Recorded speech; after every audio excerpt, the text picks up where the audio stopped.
हमारी मुस्लिम लड़कियां हिंदू लड़कों के साथ निकाह के बंधन में बंध जाती हैं। बीबीसी उर्दू की रिपोर्ट के मुताबिक हिंदू लड़कियों के मुकाबले में 52% है, जो कि कमियत और शरई नुक्ता नज़र से इंतहाई अफसोसनाक नंबर है। अगर आप हमारे चैनल पर नए हैं तो हमारे चैनल को सब्सक्राइब कीजिए, लाइक कीजिए और बेल आइकॉन को प्रेस कीजिए। एक मुस्लिम लड़की को हरगिज ऐसा नहीं करना चाहिए। इस निकाह बातिल की वजह से एक मुस्लिम लड़की की जिंदगी जहन्नुम बन जाती है, जबकि मुसलमान उनमें से चंद यानी कुछ से राब्ता करने में कामयाब हो जाते हैं।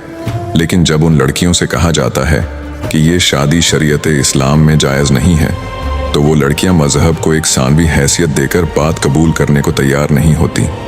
यही लड़की बाद में मुसीबतों के बाद आम जगह बन के खुदकुशी कर जाती है, या इस गैर मजहबी शख्स की एक नौकरानी बनकर रह जाती है।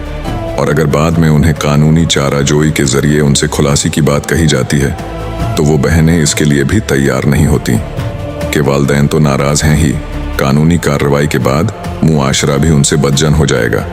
तो इसलिए तमाम जुल्म को वो सहती रहती है। हम ऐसी लड़कियों को बचाने के लिए क्या कर सकते हैं जिसकी बुनियाद पर वो इस लानत से बच जाएं?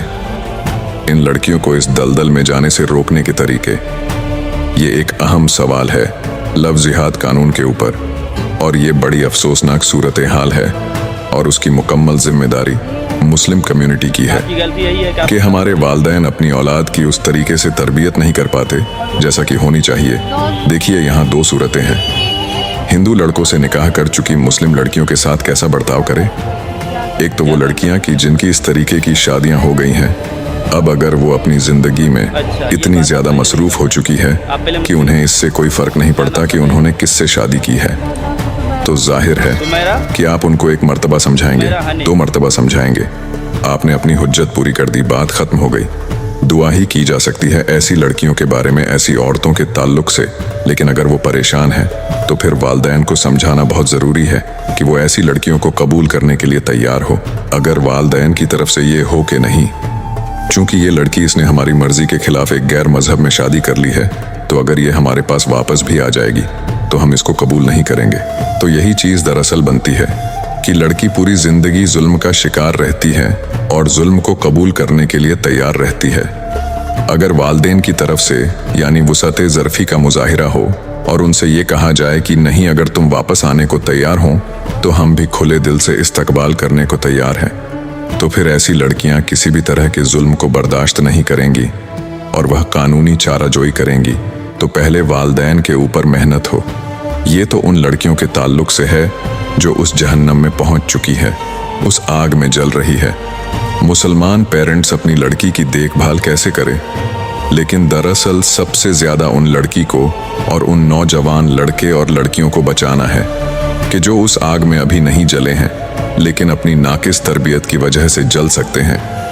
और उसकी जो बुनियादी जिम्मेदारी है वो दरअसल उलमाए किराम अइम्माए इज़ाम की है, जो मुख्तलिफ मस्जिद में जुम्मा के मौके पर खुतबात देते हैं कि इस मौजू पर सबसे ज़्यादा तवज्जो दी जानी चाहिए और वालिदैन को यह बताना चाहिए कि मखलूत तालीम जो को एजुकेशन है वो कितनी ज़्यादा मुज़ीर और नुकसानदेह है।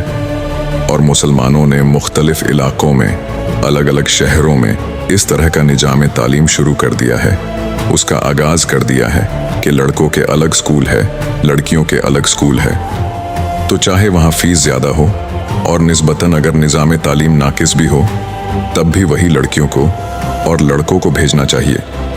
चूँकि निज़ाम तालीम में नक्स का इलाज तो है कि आप ट्यूशन लगा सकते हैं, थोड़ा बहुत लड़की मेहनत कर ले या लेट दीदी का मेहनत कर ले और उस नक्स को ख़त्म कर दिया जाए।